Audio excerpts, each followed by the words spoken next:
우리는 지난주 시편 16편 말씀을 통해서 기쁘고 행복한 삶의 비결이 무엇인지 은혜를 나눴습니다. 기쁘고 행복한 삶이 무엇인가? 기쁘고 행복한 삶이 무엇인가? 세 가지를 나눴는데요. 첫 번째는 기쁘고 행복하게 살려면 누구를 만나야 된다고요? 하나님을 만나야 된다. 하나님을 만나야 된다. 두 번째는 하나님의 임재를 경험하라고 그랬습니다. 하나님의 임재를 경험하는 삶이요. 그렇게 하나님의 임재 속에 사는 인생은 하나님의 보호를 받게 되는 것입니다. 하나님의 보호를 받을 때에 우리는 이제 기쁘고 행복한 삶을 살 수 있다는 것이죠. 여러분, 지난 한 주도 하나님의 임재 속에 행복한 삶이 되셨습니까? 네. 특별히 지난 수요일부터 사순절을 시작하면서 우리가 더욱더 하나님의 임재 속에 들어가려고 힘쓰는 기간입니다. 하나님의 임재 속에 하나님의 은혜를 경험하는 그런 삶을 살려고 힘쓸 때 하나님은 우리의 심령을 기쁘게 하시고 또 우리에게 굳센 믿음 주시고 소망 주셔서 행복하게 살게 하시는 줄 믿습니다. 오늘은 17편 말씀을 통해서 주님의 기이한 사랑이 무엇인지 함께 경험하기를 원합니다. 이 17편 말씀도요, 다윗이 기록한 시입니다. 다윗은 기도할 때 그 시를 기록했다고 했습니다. 오늘 말씀에도 보면은요, 다윗이 하나님 앞에 나아가서 간절하게 기도하는 모습을 우리는 볼 수가 있습니다. 여러분, 기이한 사랑이 무슨 사랑일까요? 성경에 보면은요, 하나님의 사랑에 대해서 여러 가지로 표현을 하고 있습니다. 제가 여러분에게 하나님의 사랑은 무슨 사랑일까요? 이렇게 여쭤본다면 다 다양하게 말씀하실 거예요. 그렇게 하나님의 사랑은 우리를 참 이제 은혜로 인도하십니다. 예레미야 선지자가 경험한 하나님의 사랑은요, 예레미야서 31장 3절에 보면은 영원하고 변함없는 사랑이라고 했어요. 예레미야 선지자는 하나님의 사랑은 변치 않는다는 거예요. 영원한 사랑이다. 사도 바울은 에베소서 3장에서 하나님의 사랑을 측량할 수 없다고 그랬어요. 한이 없는 사랑이기 때문에 그 하나님의 사랑을 어떻게 측량할 수 있느냐고 고백을 합니다. 하나님의 사랑의 너비나 길이나 높이나 깊이를 도저히 우리는 잴 수 없다. 이렇게 바울은 이야기를 합니다. 그는 또 로마서 5장에서 하나님의 사랑은 희생적인 사랑이다. 이렇게 말씀합니다. 여러분, 우리가 이 말씀 잘 알지 않습니까? 우리가 아직 지은 되었을 때에 그리스도께서 우리를 위하여 죽으심으로 하나님께서 우리에 대한 자기의 사랑을 확증하셨느니라. 우리가 전에 암송했던 말씀입니다. 예수 그리스도를 내어주시기까지 하나님의 사랑은 우리를 위해서 희생하신다는 거예요. 희생적인 사랑입니다. 또 바울은 로마서 8장 38, 39절에 보면은요, 하나님의 사랑은 끊을 수 없는 견고한 사랑이래요. 도저히 끊을 수 없다는 것입니다. 특별히 39절에 보면은 어떠한 피조물도 그리스도 예수 안에 있는 하나님의 사랑을 우리로부터 끊을 수 없으리라. 이렇게 고백을 합니다. 우리가 그리스도 예수 안에 있을 때 그것을 끊을 수 없다는 것입니다. 세상의 어떤 권력도. 그래서 바울은 하나님의 사랑을 견고한 사랑이라고 말씀합니다. 이사야 선지자는 이사야서 49장에 보시면은요, 엄마가 특별히 이 부모가 자녀를 돌보듯이 자녀를 돌볼 때 가까이서 이렇게 돌보지 않습니까? 그래서 하나님의 사랑을 친밀한 사랑이라.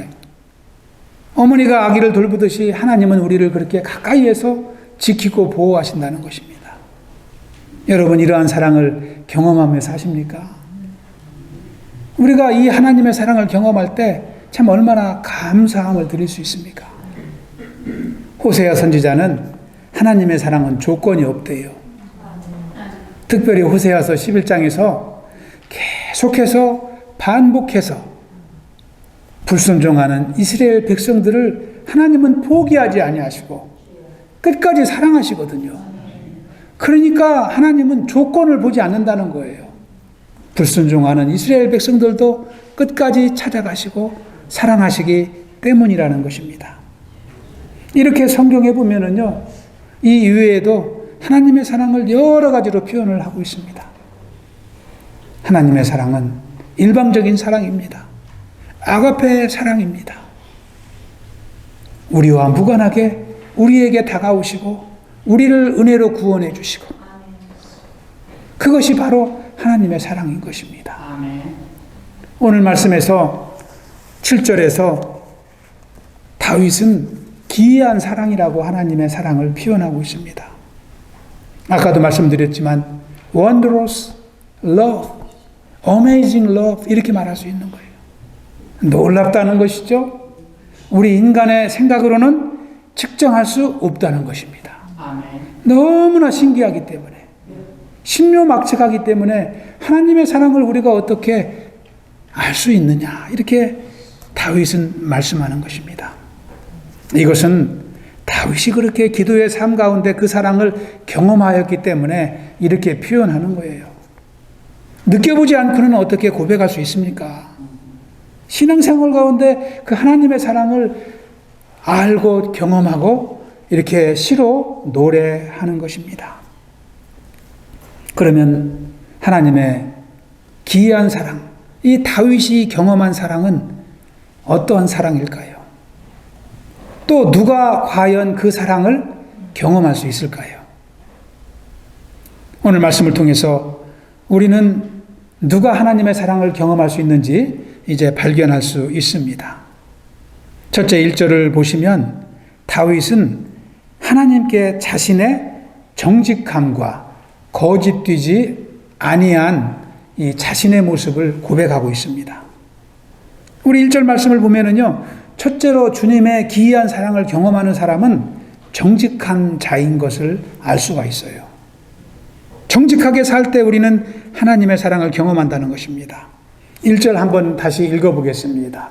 시작. 여호와여 의의 호소를 들으소서 나의 울부짖음에 주의하소서 거짓되지 아니한 입술에서 나오는 나의 기도에 귀를 기울이소서. 아멘. 1절을 보면은 다윗은 지금 그냥 평상시 기도하는 게 아닙니다. 아주 어려운 가운데, 아주 심한 고난 가운데, 누구에게 쫓기는 가운데 하나님께 나아가 기도하는 것을 볼 수 있습니다.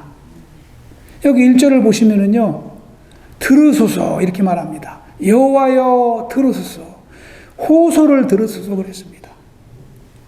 또 나의 울부짖음에 주의하소서. 여기 주의하다는 말도요, 영어 성경에 보면은 listen이라고 되어 있어요. listen. 그러니까 들으라는 말과 똑같습니다. 주님 나의 울부짖는 이 기도를 들어주십시오. 그런 뜻입니다. 또 뭐라고 되어 있습니까? 마지막에 보면은 나의 입술에서 나오는 나의 기도에 귀를 기울여 주십시오. 3번이나 반복해서 말합니다. 들으소서, 주의하소서, 기울이소서. 그러니까 다급하게 하나님께 기도하고 있습니다. 다급하지만 다윗은 담대하게 하나님께 나아가고 있는 것을 볼 수 있습니다. 이 어려움 속에서 다윗이 움츠러들지 않고 담대하게 하나님 앞에 설 수 있는 비결이 무엇인가?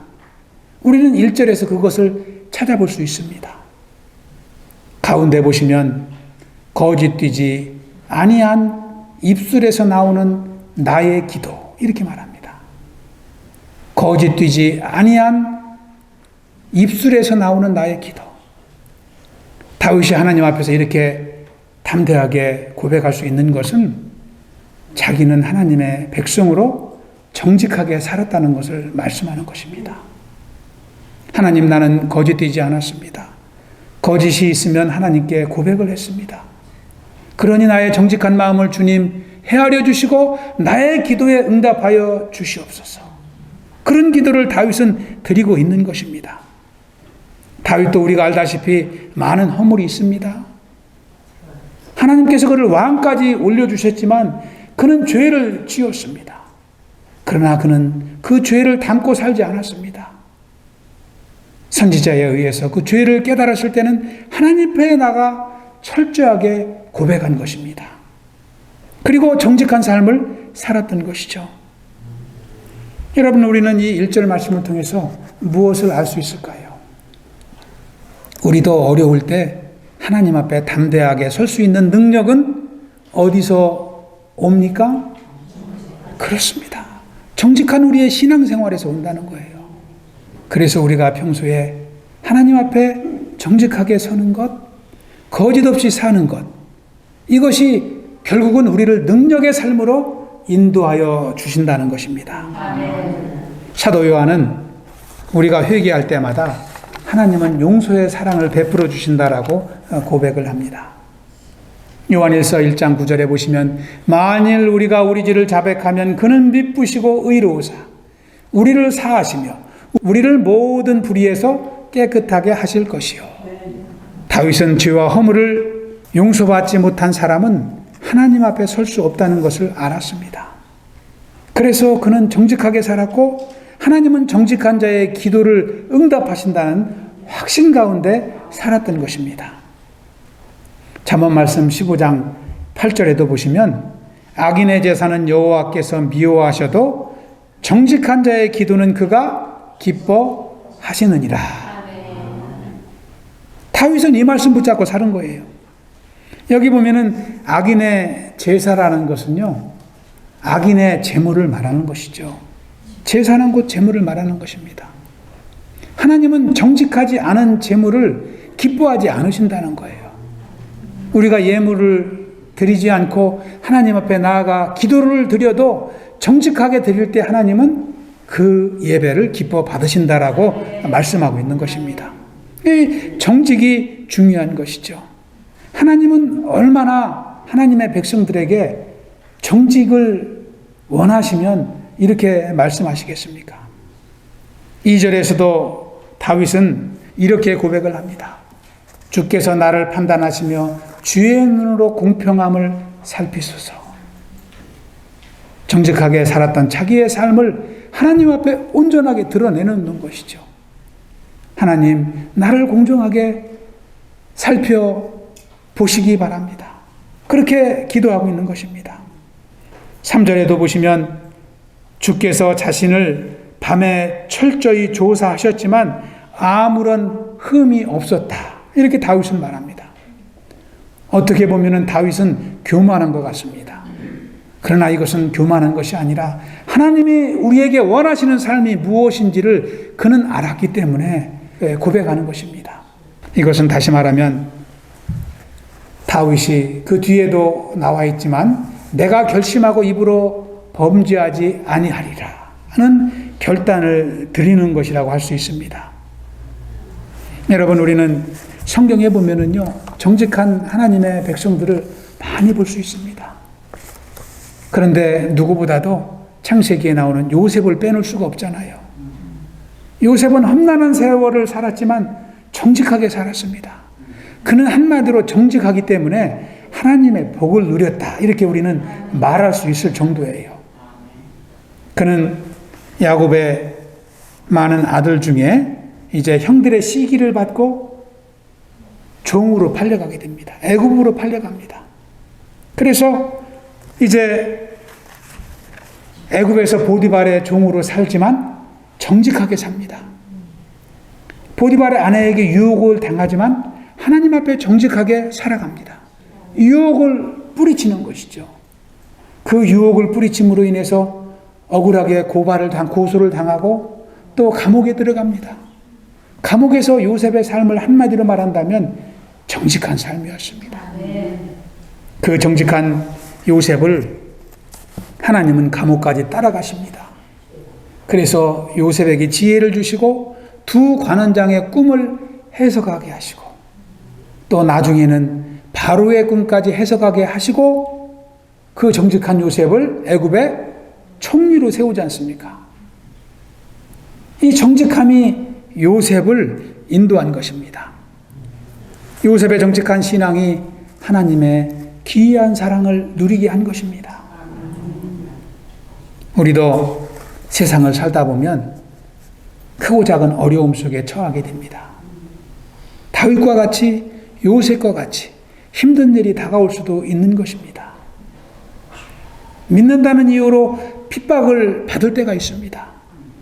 그때 우리가 하나님 앞에 나아가야 되는데, 우리를 하나님 앞에 담대하게 나아가게 하는 끈이 무엇일까요? 그것이 바로 정직한 신앙이라는 거예요. 우리의 정직함이 하나님 앞에 우리를 인도하고 하나님의 기이한 사랑을 경험하게 할 줄로 믿습니다. 하나님은 정직한 자의 기도를 들으시고 은혜와 복을 내려주십니다. 그래서 우리가 이 땅에 사는 동안에 욕심을 내려놓고 하나님의 은혜를 따라 사는 것이 축복인 줄 믿습니다. 저와 여러분이 참 이제 사순절을 보내며 더욱더 거룩한 삶을 통해서 하나님의 놀라운 사랑을 경험할 수 있길 축원합니다.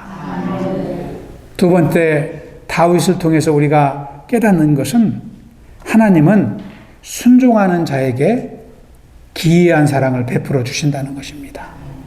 다윗은 담대하게 기도했을 뿐만 아니라 하나님 앞에 순종의 삶을 살았습니다. 지금까지 앞절에서는 1절에서 3절까지는 마음을 보시는 하나님에 대해서 다윗은 기록을 했습니다. 근데 4절에 와서는 우리의 삶을 보시는, 우리의 순종의 믿음을 보시는 하나님을 기록하고 있습니다. 즉 하나님의 말씀을 따라 순종하는 백성들을 하나님은 축복하신다는 것을 말씀하는 것입니다. 우리 4절과 5절을 한번 또 합독해 보겠습니다. 시작. 사람의 행사로 논하면 나는 주의 입술의 말씀을 따라 스스로 삼가서 포악한 자의 길을 가지 아니하여 싸우며 나의 걸음이 주의 길을 굳게 지키고 실족하지 아니하였나이다. 아멘. 4절에서 다윗은 스스로 하나님의 말씀을 따라 살았다. 스스로 삼가서 악한 자, 포악한 자의 길을 가지 않았다. 이것은 다윗이 하나님의 말씀에 순종하며 살았다는 것을 고백하는 것입니다. 세상 사람들과 어울리지 아니하고 거룩한 길을 갔다는 것을 말씀하는 것입니다. 5절에서도 뭐라고 말씀합니까? 다윗은 주의 길을 굳게 지키고 실족하지 않았다는 것입니다. 여기서 실족한다는 것은요, 그릇된 길로 가는 것입니다. 길 대신 주님을 따라가지 아니하고 내 뜻을 따라가는 것이 바로 실족한 삶입니다. 다윗은 하나님의 말씀을 벗어나 거짓되고 타락하지 않는 삶을 살았다는 것입니다. 우리가 하나님을 순종하는 것은 쉽지 않습니다. 우리가 그 길이 옳은 길이라는 것은 알지만 쉽지 않습니다. 왜 그럴까요? 하나님을 따라가고 순종하다 보면은 손해보는 것 같기 때문입니다. 잃는 것이 있기 때문에 우리는 하나님께 순종하기가 쉽지 않습니다. 여러분, 전도하다 보면 그런 말 하는 분이 있잖아요.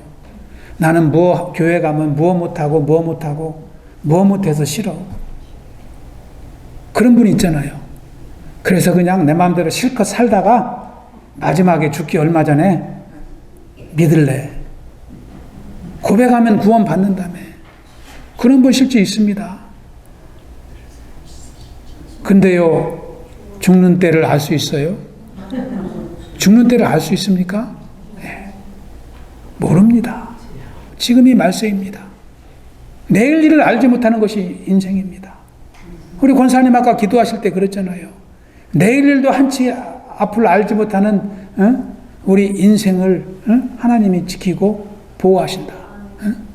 우리는 모르는 것입니다. 손해보는 것 같고 앞일을 알 수 없어서 하나님께 순종하는 것이 두렵습니다. 그렇지만 우리는 하나님께 순종하는 것이 복된 길임을 알아야 됩니다. 이것이 축복인 줄 믿습니다. 근데요, 이건 절대 알 수가 없어요. 순종이 축복인 것은 절대 알 수가 없어요. 순종해 보아야 알기 때문에 우리의 머리로는 절대 알 수가 없습니다. 우리의 삶으로 순종할 때 깨달아지는 것입니다. 예레미야 선지자는 왜 우리가 순종해야 되는지를 말씀합니다. 예레미야서 29장 11절에 보시면 여호와의 말씀이니라 너희를 향한 나의 생각을 내가 아나니 평안이요 재앙이 아니니라 너희에게 미래와 희망을 주는 것이니라. 우리 인생은 한치 앞을 알 수 없지만 하나님은 우리 인생의 미래를 아신다는 거예요. 그리고 우리 인생을 위해서 무엇을 주셔요? 희망을 주신다는 거예요. 그렇기 때문에 희망을 주시는 하나님께 순종하는 것이 축복이라고 예레미야 선지자는 백성들을 위로하는 것입니다. 누가복음에 보시면은 여러분 잘 아는 이야기가 나오지 않습니까? 5장에 보면은 갈릴리 호수에서 베드로가 고기를 잡습니다. 근데 고기는 낮에 잡는 것이 아니라 밤에 잡는 거예요. 갈릴리 호수는요, 밤에 잡아야 고기가 잡혀요. 바다에 고기 잡으러 나가시는 분들 보면은 다 저녁 드시고 초저녁에 출발해서 새벽에 돌아오시잖아요. 그런데 베드로가 하루는 밤새도록 고기를 잡았는데 한 마리도 잡지 못합니다. 누가복음 5장 5절에 보니까 시몬이 대답하여 이르되 선생님 우리들이 밤이 새도록 수고하였을 때 잡은 것이 없지만은. 그런데요 예수님께서 다시 깊은 데로 들어가서 그물을 내려보라고 말씀을 하시거든요. 베드로는 순종합니다. 말씀에 의지하여 내가 그물을 내리리이다 하고 그렇게 하니 고기를 잡은 것이 심히 많아 그물이 찢어지는지라. 순종했더니 어부도 아닌 예수님의 말씀에 순종했더니 어부가 알지 못하는 기적이 일어난 거예요. 베드로는 갈릴리 호수에서 잔뼈가 굵은 어부입니다. 그런데요, 그가 고기 잡는 법에 대해서 알지 못하는 예수님의 말씀에 순종하는 것은 쉬웠을까요? 어려웠을까요? 어렵습니다. 예, 어렵습니다. 여러분, 나는 이건 도넛 가게로 비유를 하거든요. 달라스에는 도넛 가게가 많아가지고요. 새벽에, 꼭두 새벽에 나와가지고 도넛을 막 열심히 튀겼는데 하나도 안 팔렸어요. 그 도넛 가게는 12시에 문을 닫잖아요. 12시 팔리든 안 팔리든 12시 되면은 남는 도넛 다 트래시하고 집에 가야 돼요.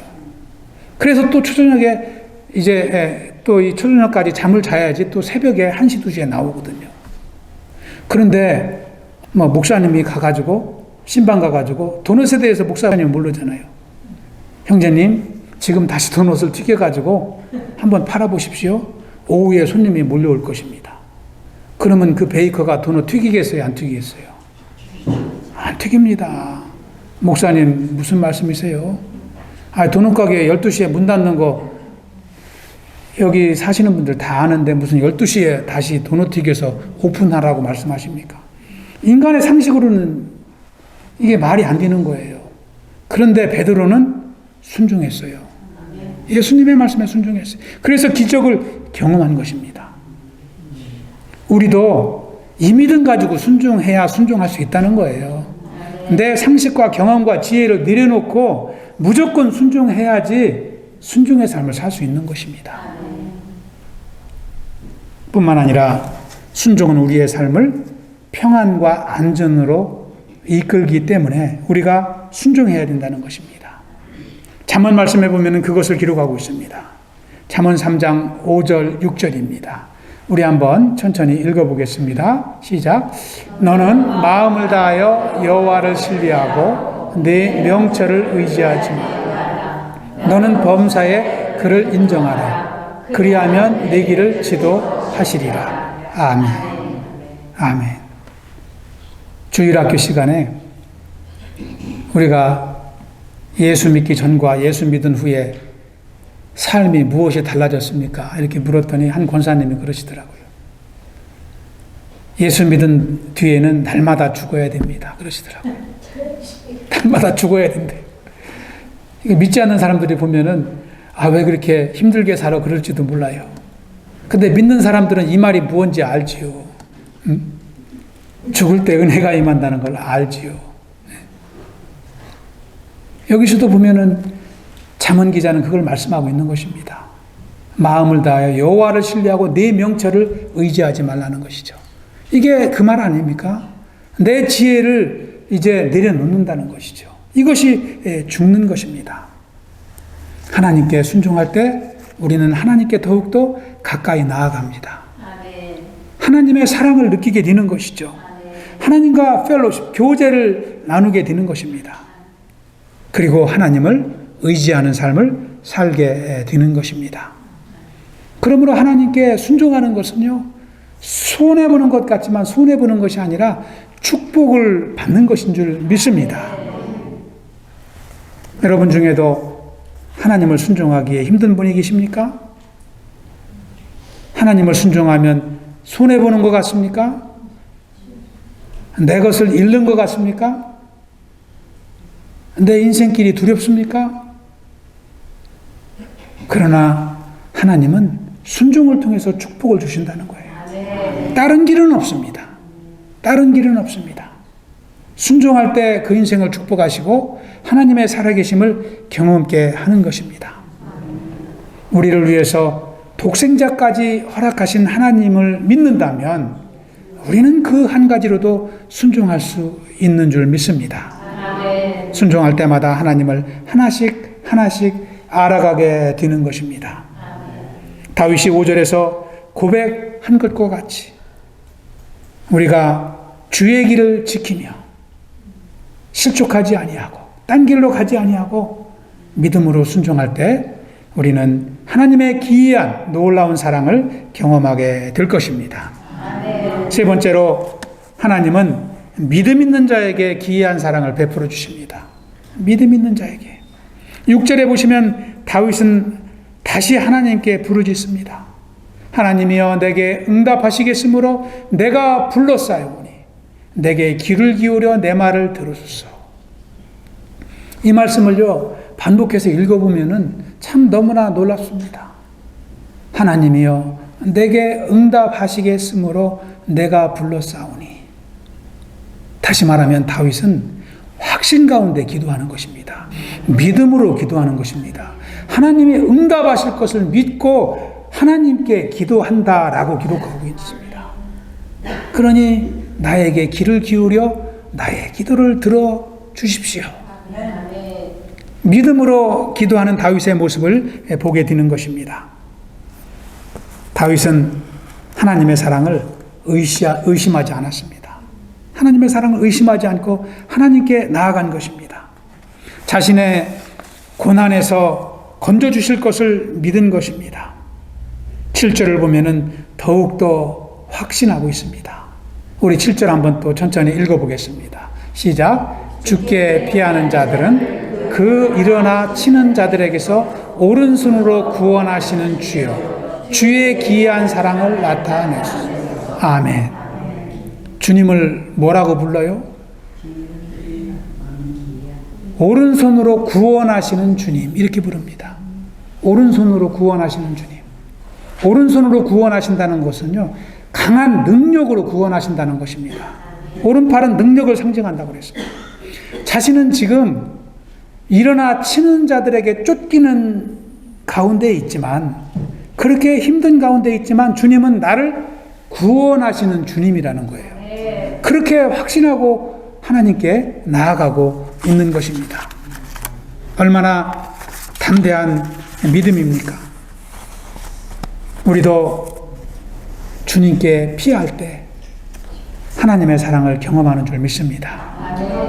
아무리 어려운 가운데 있다 할지라도요, 사람을 의지하고 세상을 의지하는 사람은 주님의 능력을 경험할 수 없어요. 하나님을 의지해야 됩니다. 하나님께 피한다는 것은 하나님께 나아간다는 것이죠. 하나님은 그냥 어려움에 빠진 사람이라고 다 도와주지 않습니다. 하나님께 나아오는 사람, 하나님을 의지해서 기도하는 사람, 하나님의 말씀을 붙잡고 살아가는 사람을 하나님은 지키고 보호하십니다. 여러분, 다윗이 유명한 인생길을 걸어갔지만 그가 유명해진 것은요, 그가 이스라엘 왕이기 때문에 우리가 다윗을 경험하는 것이 아닙니다. 그가 하나님의 일꾼이요, 하나님의 자녀로 살았기 때문에, 신실하고 정직한 하나님의 백성으로 살았기 때문에 저와 여러분이 다윗을 기억하는 거 아닙니까? 우리 인생길도 마찬가지입니다. 우리 인생을 승리로 이끄는 것은요, 믿음입니다. 하나님께 나아가는 것입니다. 하나님은 그러한 믿음의 백성을 사용하시고 또 다윗과 같이 위대한 인생으로 인도하여 주실 것입니다. 오늘 말씀을 정리합니다. 오늘 시편 17편을 통해서 우리는 어려운 가운데 다윗이 어떻게 기도했는지 그것을 묵상했습니다. 그리고 다윗을 통해서 어려움을 이기는 비결이 무엇인지를 우리는 배웠습니다. 첫 번째는 정직한 신앙입니다. 평소 하나님 앞에 흠이 없는 정직한 자로 서는 것이 어려울 때 다윗을 이기는 능력의 인생으로 인도한 것입니다. 두 번째는 삶 가운데 순종하는 것입니다.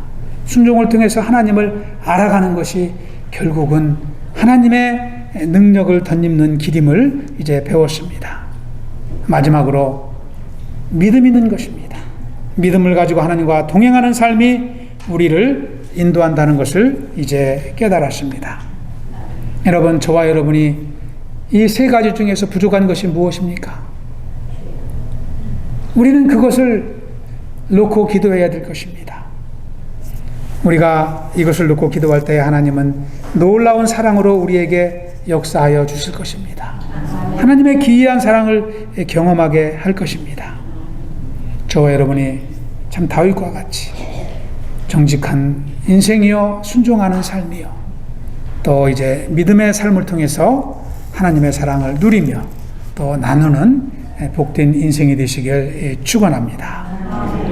우리 한번 해보겠습니다. 정직한 신앙이 참된 신앙입니다. 순종할 때 축복받습니다. 믿음으로 승리합시다.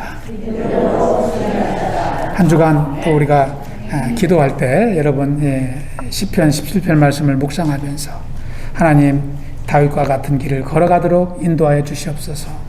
우리가 사순절 기간 동안 하나님의 더 큰 은혜, 특별히 기이한 사랑을 경험하며 이제까지 경험하지 못한 사랑을 통해서 하나님의 놀라운 축복 속에 살아가도록 인도하여 주시옵소서. 승리의 한 주 되시길 축원합니다. 하나님 감사합니다. 오늘도 말씀을 통하여 하나님 앞에 나아가게 하시니 감사를 드립니다. 아버지 하나님, 우리의 삶 속에서도 다윗과 같은 이제 크고 작은 고난이 닥쳐올 때가 있는 것을 고백합니다. 아버지, 어떻게 우리가 고난을 이기고 믿음 잃지 않고 승리하는 삶을 살아갈 수 있는지요. 우리에게 정직한 영을 허락하여 주시옵소서. 순종의 믿음을 허락하여 주시옵소서. 그리하여 참 어려움을 이기고 하나님의 사랑을 경험하는 백성으로 축복하여 주시옵소서. 아버지께서 우리의 삶을 축복하여 주시고 늘 하나님의 음성을 듣고 임재 속에 동행하는 삶을 걸어갈 수 있도록 인도하여 주시옵소서. 그리하여 하나님의 능력 안에 참 이제 살아갈 뿐 아니라 주님 주신 사명을 감당하는 주의 백성으로 인도하여 주시옵소서. 예수님 이름으로 기도하옵나이다. 아멘. 예, 우리 다 같이 일어나셔서 함께 찬양합니다. 하나님의 부어주시는 사랑을 우리가 기억하며 한번 찬양하겠습니다. 편찮은 주님의 사랑과 거룩한 보혈의 공로를 우리 다 찬양을 합시다. 주님을 만나볼 때까지 예수는 우리를 깨끗게 하시는 주시니 그의 피 우리를 눈보다 더 이게 하셨네. 우리를 깨끗게 한 이는 무궁한 생명의 물일세. 생명의 구원을 받은 자 하나님 찬양을 합시다. 아멘. 예수는 우리를 깨끗게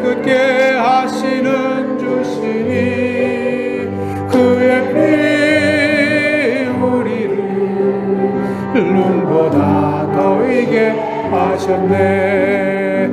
주님의 거룩한 보혈을 날마다 입으로 간증해 담대히 싸우며 나가세. 전국에 들어갈 때 예수는 우리를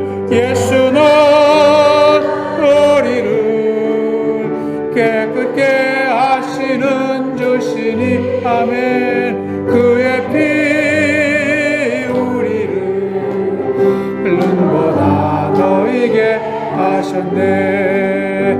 십자가 단단히 붙잡고 날마다 이기며 나가세.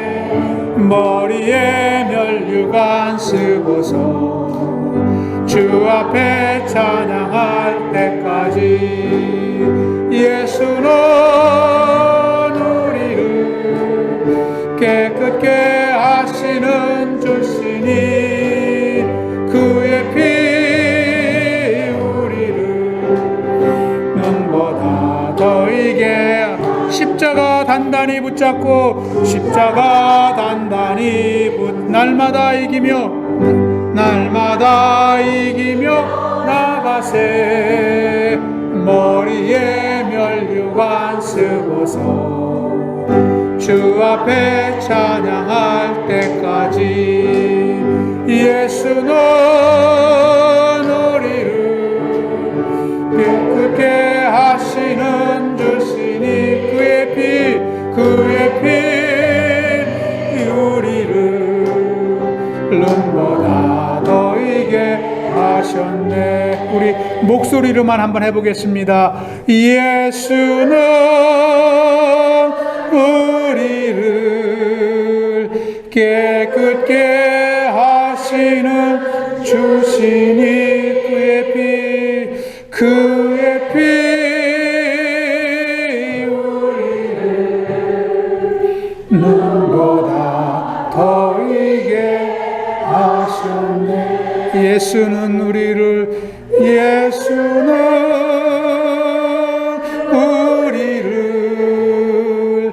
깨끗게 하시는 주시니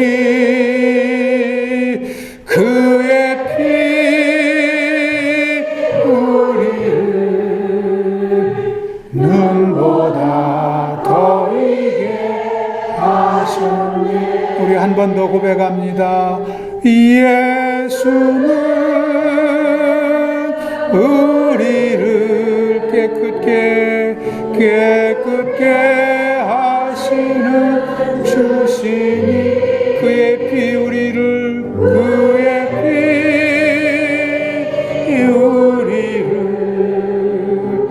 눈보다 더이게 하셨네. 아버지 하나님, 그렇습니다. 우리가 이 땅을 살아가는 동안 주님의 보혈을 의지하는 믿음 갖고 살아갈 수 있도록 인도하여 주시옵소서. 우리에게 생명 주신 하나님을 의지하며 정직하게 살게 하시고 순종하며 살게 하시고 주님을 의지하는 믿음으로 살도록 우리를 이끌어 주시옵소서. 우리 이 시간 기도할 때에 하나님, 이 한 주간도 주님의 거룩한 보혈을 의지하는 주의 백성으로 믿음의 삶을 걸어갈 수 있도록 우리를 지켜 주시옵소서. 우리를 인도하여 주시옵소서. 그리하여 주님의 임재 속에 하나님의 놀라운 사랑을 경험하는 한 주 되게 하여 주시옵소서. 우리 주여 한번 부르고 기도하겠습니다. 주여, 아버지 하나님 감사합니다. 주님 은혜와 사랑을 감사를 드립니다. 아버지, 우리를 거룩한 주의 백성으로 세워주시고 아버지, 우리에게 정직한 영을 허락하시며 하나님의 생명의 복을 허락하시고 자녀로 살게 하시는 주님을 찬양합니다. 아버지, 날마다 이 하나님 사랑을 의지하며 사랑 안에 살아갈 수 있도록 인도하여 주시옵소서. 아버지, 세상에 살지만 세상 바라보지 않게 하시고 세상 것에 넘어지지 않게 하시고 하나님의 귀한 생명의 복을 누리며 주의 자녀로 아버지 믿음으로 살아갈 수 있도록 지켜 보호하여 주시옵소서. 아버지, 주님의 자녀로 살아갈 때에 하나님 능력을 허락하여 주시고 지혜를 허락하여 주시고 믿음을 허락하여 주시옵소서. 힘들고 지칠 때마다 하나님 앞에 나아가 다윗과 같이 담대하게 기도하게 하여 주시옵소서. 주님 의지하게 하여 주시옵소서. 그래야 하나님의 능력을 경험하게 하시고 하나님의 은혜를 경험하게 하시고 하나님의 사랑을 경험하며 승리의 삶을 살아갈 수 있도록 인도하여 주시옵소서. 아버지, 이 한 주 가운데에도 하나님의 놀라운 역사를 경험하는 복된 삶이 되도록 축복하여 주시옵소서. 감사하오며 예수님 이름으로 기도하옵나이다. 아멘. 이제는 우리 주 예수 그리스도의 크신 은혜와 하나님 아버지의 무한하신 사랑과 성령님의 늘 함께 동행하심이 날마다 주님을 의지하며 믿음으로 또 이제 순종의 길을 걸어가길 결단하고 돌아가는 주의 백성 위에 하나님 세워주신 교회와 가정 위에 이제로부터 영원토록 함께 하시옵기를 간절히 축원하옵나이다. 아멘.